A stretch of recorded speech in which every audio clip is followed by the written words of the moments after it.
नमस्कार दोस्तों, पुनः आप सभी का कामाख्या टुडे पे स्वागत है। मित्रों, आप स्वस्थ हैं? कोरोना के ये महारुद्र दूसरे वीक में आप स्वस्थ रहें। कोरोना से बचने के नियमों का पालन करें। आप स्वस्थ, अपने परिवार को स्वस्थ रखें। चलिए आज हम चर्चा करते हैं एक बहुत ही रहस्यमयी संप्रदाय के बारे में, जिसको साधारण भाषा में औघर या औघरी कहते हैं। हिंदू धर्म में औघर जो है, हिंदू धर्म में एक संप्रदाय का नाम है। इस संप्रदाय को पालन करने वालों को औघरी कहते हैं। ये भारत के पुराने धर्म शैव अथवा शिव साधक से संबंधित है। मित्रों, औघरियों के बारे में पृथ्वी पर भगवान शिव का जो जीवित है ना रूप भी माना जाता है। शिव के पांच रूपों में एक रूप औघर का भी है। मित्र, औघरियों का जीवन जितना कठिन है उतना रहस्यमयी भी है। औघरियों की साधना विधि सबसे ज्यादा रहस्यमयी है। उनकी अपनी शैली, उनका अपना विद्वान, उनकी अपनी विधियां। औघरी उसे कहते हैं जो घोर नहीं है, यानी बहुत सरल सहज हो, जिसके मन में किसी के लिए कोई भेदभाव ना हो। औघरी हर चीज में समान भाव रखते हैं और सत्य व जीव का मांस भी उतनी ही स्वाद लेके खाते हैं जितना हम और आप स्वादिष्ट पकवानों को स्वाद लेकर खाया करते हैं। औघरियों की दुनिया जो है, उनकी हर एक बात निराली है। वह जिस पर प्रसन्न हो जाए उनको सब कुछ दे देते हैं। औघरियों की कुछ बातें ऐसी भी हैं जिसको सुनकर आप अपने दांतों तले उंगलियां दबा लेंगे। हम आपको औघरियों की दुनिया के बारे में कुछ ऐसी बातें बताने जा रहे हैं जिसको जानकर आपको एहसास होगा कि वो कितनी कठिन साधना करते हैं। साथ ही उन शमशानों के बारे में भी आज आप जान पाएंगे जहां औघरी अपनी मुख्य साधना करते हैं। आइए हम औघरियों के बारे में कुछ रोचक बातों की चर्चा कर लें।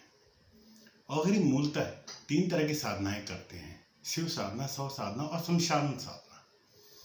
शिव साधना, शव साधना और शमशान साधना। शिव साधना में शिव के ऊपर पैर रखकर खड़े होकर साधना की जाती है। बाकी तरीके शव साधना की तरह होते हैं। इस साधना का मूल शिव की छाती पर पार्वती द्वारा रखा हुआ पैर है। ऐसी साधनाओं में मुर्दे को प्रसाद के रूप में मांस और मदिरा चढ़ाई जाती है। शव और शिव साधना के अतिरिक्त तीसरी साधना शमशान साधना है, जिसमें आम परिवारजनों को भी शामिल किया जा सकता है। इस साधना में मुर्दे की जगह शव पीठ, जिस स्थान पर शवों का दाह संस्कार हम करते हैं, उसकी पूजा की जाती है। उस पर गंगा जल चढ़ाया जाता है। यहाँ पर प्रसाद के स्वरूप मांस मदिरा की जगह मावा चढ़ाया जाता है। क्या आपको पता है औघरी शव साधना के लिए शव कहाँ से लाते हैं?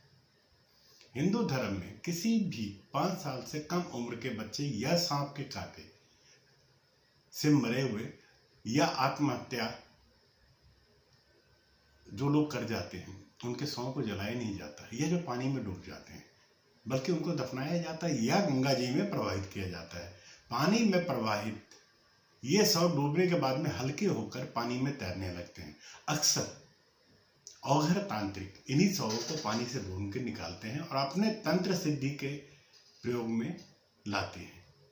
बहुत कम लोग जानते हैं कि औघरियों की साधना में इतना बल है, इतना बल कि वो मुर्दे से भी बात कर सकते हैं। ये बातें पढ़ने और सुनने में अवैज्ञानिक जरूर लगे, अजीब लगे, लेकिन इसे पूरी तरह से नकारा नहीं जा सकता। उनकी साधना को कोई चुनौती नहीं दे सकता। औघरियों के बारे में एक बात और प्रसिद्ध है मित्रों, वो बहुत हठी होते हैं, बहुत जिद्दी होते हैं। अगर किसी बात पे अड़ जाएं तो बिना पूरा किए वो छोड़ते नहीं है, और गुस्सा हो जाए तो किसी भी हद को पार कर सकते हैं। अधिकतर औघरियों की आंखें लाल होती है जैसे वो गुस्से में हो, लेकिन उनका मन उतना ही शांत, उतना ही निर्मल होता है। मित्रों, काले वस्त्रों में गंदे से लिपटे हुए अघोरी गले में धातु की बनी हुई नरमुंड की माला पहनते हैं। मित्रों, अघोरी अक्सर शमशानों में अपनी छोटी सी कुटिया बनाकर रहते हैं, जहाँ एक छोटी सी धुनी जला के रखते हैं। जानवरों में वह सिर्फ कुत्ते को पालना पसंद करते हैं। उसके साथ उनके शिष्य रह सकते हैं जो उनकी सेवा करते हैं। अघोरी अपनी बात के बहुत पक्के होते हैं मित्रों। अगर उन्होंने कोई बात कह दी तो उस बात से उनको कोई हटा नहीं सकता, और अगर किसी बात की जिद कर ली तो जिद को पूरा किए बिना वो रह नहीं सकते। अघोरी गाय का मांस छोड़कर सभी जीवों का मांस खाते हैं। मानव मल से लेकर मुर्दे का मांस तक वो खाते हैं। मित्रों, अघोर पंथ में शमशान साधना का विशेष महत्व है, इसलिए वे शमशान में रहना ज्यादा पसंद करते हैं। शमशान में साधना करना शीघ्र फलदायक होता है। शमशान में साधारण मानव जाता ही नहीं है। साधारण मानव जाके विरक्त हो जाता है। शमशान में साधना में विघ्न पड़ने का इसीलिए कोई सवाल ही पैदा नहीं होता। उनके या किसी भी मानव के शमशान में जब हम किसी के व्यक्ति के प्रिजन के क्रिमिशन में जाते हैं तो मित्रों, शमशान में जैसे हम एंटर करते हैं हमारे मनोभाव बिल्कुल ही बदल जाते हैं। हमारे मन से बुरे ख्याल निकल जाते हैं। खैर, हम बात कर रहे थे साधना की। तो शमशान में रहना उनके लिए इसलिए कि उनको साधना में किसी तरह का विघ्न ना पड़े, उनके मन से अच्छे बुरे का भाव निकल जाए, इसलिए प्यास लगने पर खुद अपना मूत्र भी पी लेते हैं। अघोरी मूलतः अमूमन आम दुनिया से कटे रहते हैं। वो अपने आप में इतने मस्त रहते हैं, अधिकांश समय दिन में, जो दिन का समय होता है सोने में, और रात का समय उनका साधना में। वो आम आदमी से संपर्क बिल्कुल भी नहीं रखना चाहते, न ही वो ज्यादा बातें करते हैं। अधिकांश समय वो अपने सिर्फ मंत्रों को सिद्ध करने में या सिर्फ मंत्र का जाप करने में ही अपना व्यतीत करते हैं। आज भी ऐसे अघोरी और तंत्र साधक जो पराशक्तियों को अपने बस में कर सकते हैं, ये साधनाएं शमशान में होती हैं। और दुनिया में सिर्फ 4 शमशान घाट ऐसे हैं जहां तंत्र क्रियाओं का परिणाम बहुत जल्दी से मिलता है। मित्रों, बहुत जल्दी से। वो 4 शमशान घाट है तारापीठ पश्चिम बंगाल का, कामाख्या पीठ असम का, त्र्यंबकेश्वर नासिक का, और उज्जैन का शमशान। अच्छा मित्रों, ये अघोरी होते कौन है? आधी रात के बाद का समय, घोर अंधकार का समय, जिस समय हम गहरी निद्रा में या नींद के आगोश में रहते हैं, उस समय घोर अघोरी तांत्रिक शमशान में जाकर तंत्र क्रियाएं करते हैं, घोर साधनाएं करते हैं। अघोरियों का नाम सुनते ही अमूमन लोगों के मन में डर बैठ जाता है। अघोरी की कल्पना की जाए तो शमशान में तंत्र क्रिया करने वाले ऐसे साधु की तस्वीर जहन में उभरती है जिनके वेशभूषा बहुत डरावनी हो। अगर विद्या वास्तव में डरावनी नहीं है, उसका स्वरूप डरावना होता है। अगर का अर्थ अगर आप समझ पाए तो समझिए, अर्थ होता अजोर घोर, यानी जो घोर नहीं हो, डरावना नहीं हो, जो सरल हो, जिसमें कोई भी भेदभाव ना हो, जो सरल बनना ही सबसे बड़ा कठिन है। मित्रों, सरल बनना इस जीवन में सबसे बड़ा कठिन है। सरल बनने के लिए अघोरियों को कठिन साधना करनी पड़ती है। आप तभी सरल बन सकते हैं जब आप में से घृणा शब्द ही आपके जीवन से निकल जाए। इसलिए अघोर बनने के लिए सबसे पहली जो सीढ़ी है कि आपके मन से घृणा को निकालना। अघोर क्रिया वक्त आपको सहज बनाती है। मूलतः अघोरी उसे कहते हैं जिसके भीतर से अच्छे बुरे, सुगंध दुर्गंध, प्रेम नफरत, ईर्ष्या मोह जैसे सारे भाव मिट गए हों, जो किसी में फर्क न करता हो, जो शमशान जैसी डरावनी और घृणित जगह पर भी सहजता से रह ले, जैसे हम और आप अपने घरों में रहते हैं। ऐसा माना जाता है कि अघोरी मानव के मांस का सेवन करते हैं। ऐसा करने के पीछे केवल एक तर्क है कि व्यक्ति के मन से घृणा निकल जाए, जिससे समाज घृणा करता हो, अघोरी उसे अपनाता है। जो लोग शमशान घाट में शमशान, लाश, मुर्दे, मांस, कफन से घृणा करते हैं, लेकिन अवघर उसको अपनाता है। अवघर विद्या में व्यक्ति को हर चीज की प्राप्ति समान भाव से रखने की शिक्षा होती है। अवघरी तंत्र को बुरा समझने वाले शायद ये नहीं जानते कि इस विद्या में लोक कल्याण की ही भावना है। अवघर जो विद्या है व्यक्ति को ऐसा बनाती है जो अपने पराये का भाव भूलकर हर व्यक्ति के लिए समान रूप से समान भाव में लोगों के भले के लिए अपना विद्या का प्रयोग करता है। अवघर के लिए कोई अपना नहीं होता, कोई बेगाना नहीं होता।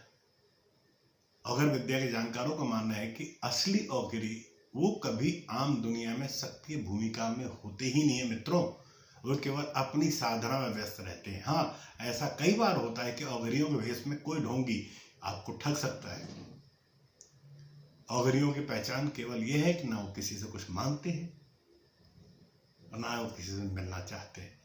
जो ये अवघर पंथ है, साधना की बहुत रहस्यमयी शाखा है अवघर पंथ। उसका एक अपना विधान है मित्रों। अवघरी लोग गाय का मांस नहीं भक्षण करते।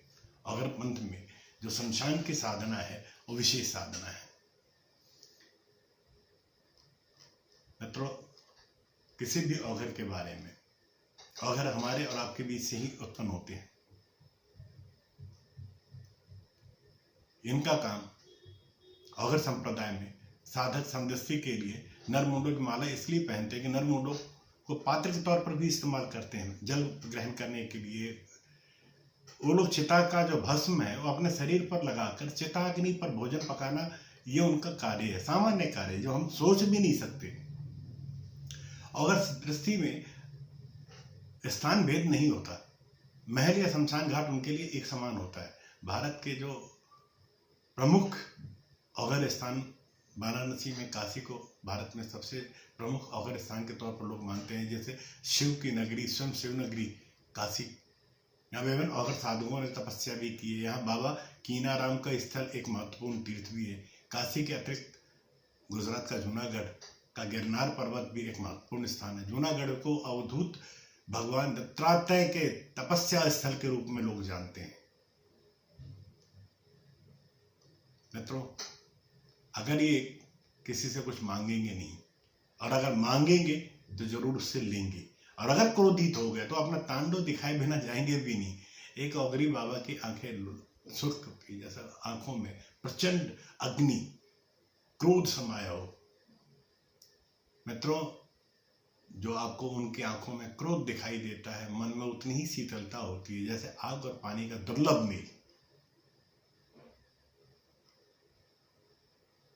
शमशान साधना, शिव साधना, शव साधना, ऐसी साधनाएं अक्सर तारापीठ, शमशान घाट, कामाख्या पीठ के शमशान में, त्र्यंबकेश्वर, उज्जैन के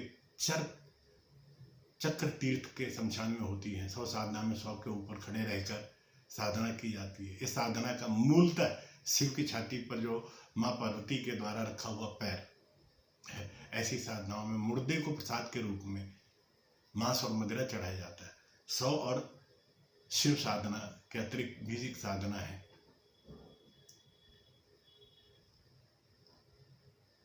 अवघर पंथ की जो 3 शाखाएं प्रसिद्ध हैं, अवघर भंगी, धूरे, अवघर। इसमें पहली जो शाखा है कल्लू सिंह व कालू राम के हुए, जिसका कीनाराम बाबा के गुरु थे। कुछ लोग इस पंथ को गुरु गोरखनाथ के पहले से भी प्रचलित बताते हैं और इसका संबंध शैव मत के पशुपत अथवा कालामुख संप्रदाय के साथ भी जोड़ते हैं। बाबा कीनाराम अवघरी वर्तमान बनारस जिले के समगढ़ गांव में उत्पन्न हुए थे और बाल्यकाल अवस्था में व्रत भाव में रहते थे।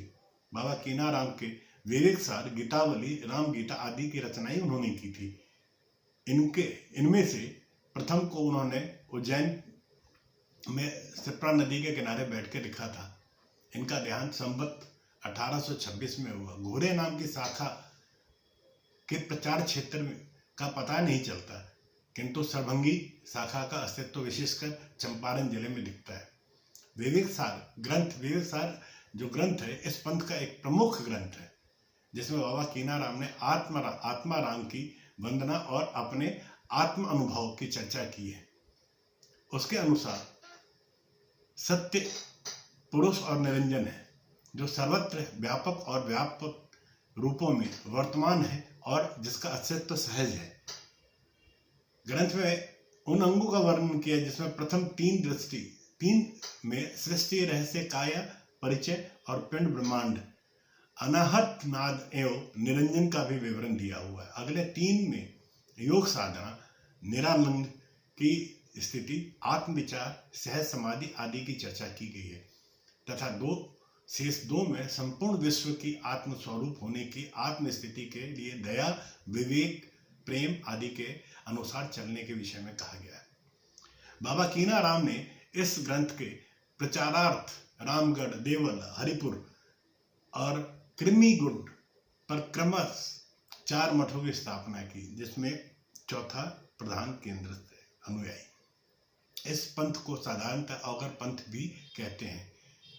इसके अनुयायियों के जो है सभी जातियों के लोग, यहाँ तक कि मुस्लिम भी है।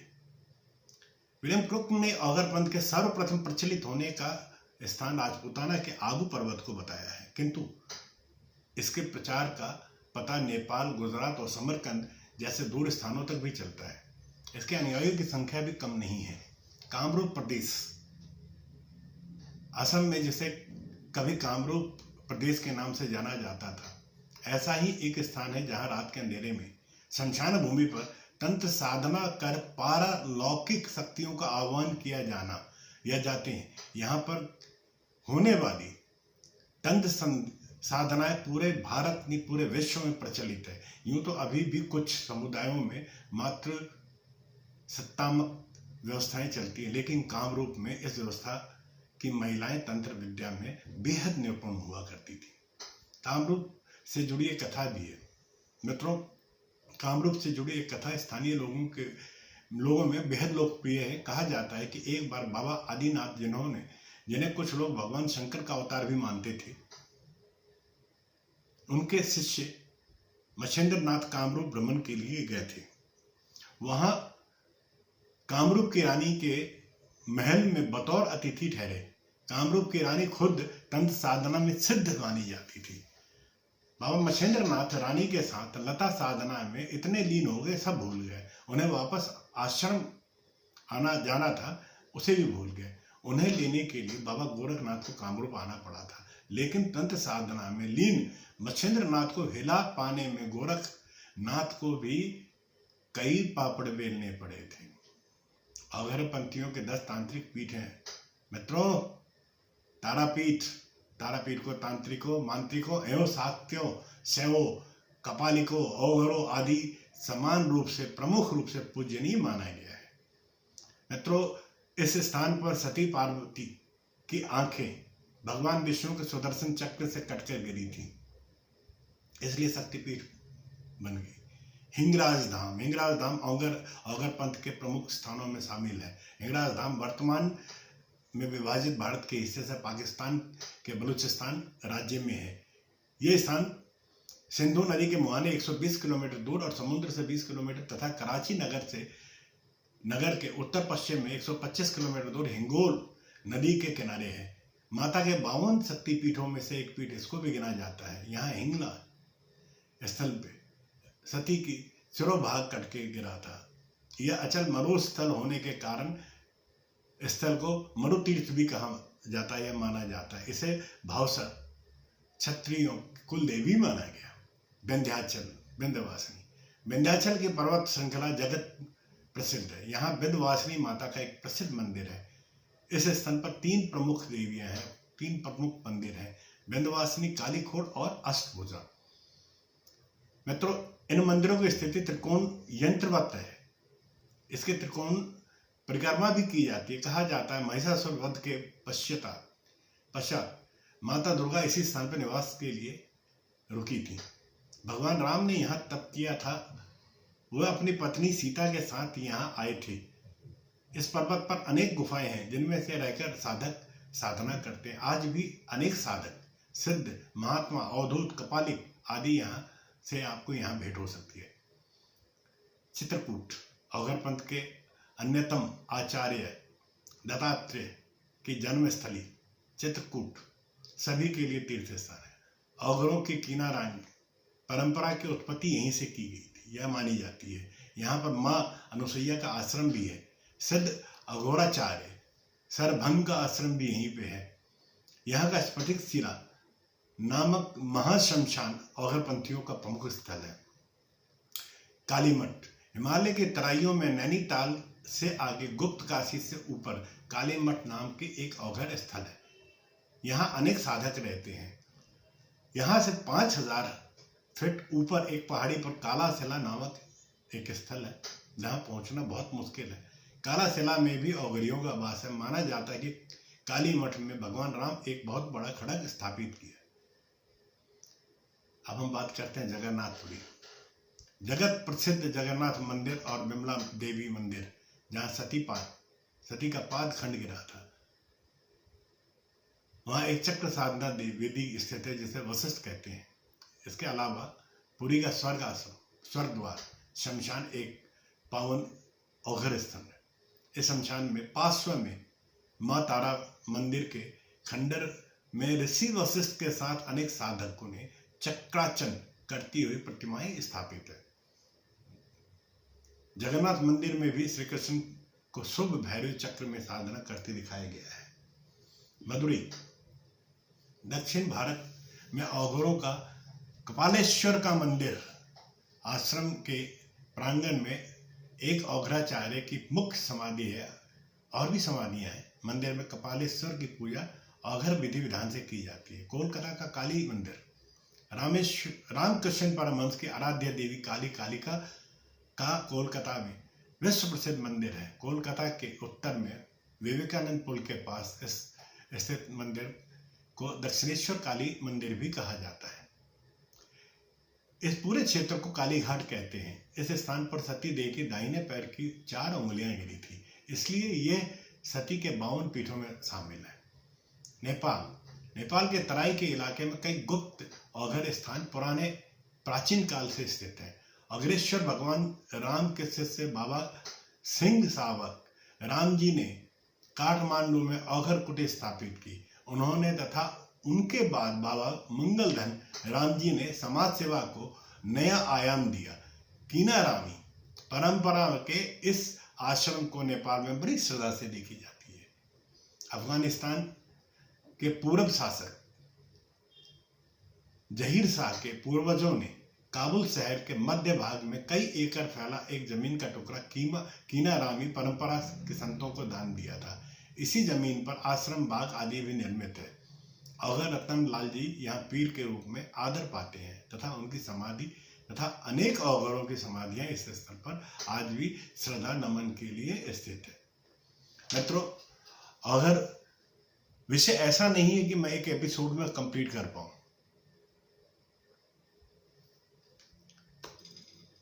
हम भविष्य में कभी भी किसी भी औघर से हमारा सामना हो तो उनसे घृणा नहीं कीजिएगा। श्रद्धा, आदर, स्नेह और सम्मान दें। भगवान के शिव के रूप में ही सम्मान दें। मित्रों, इस पे आगे भी चर्चा होती रहेगी। तब तक के लिए नमस्कार। जय महामाई, जय मां कामाख्या।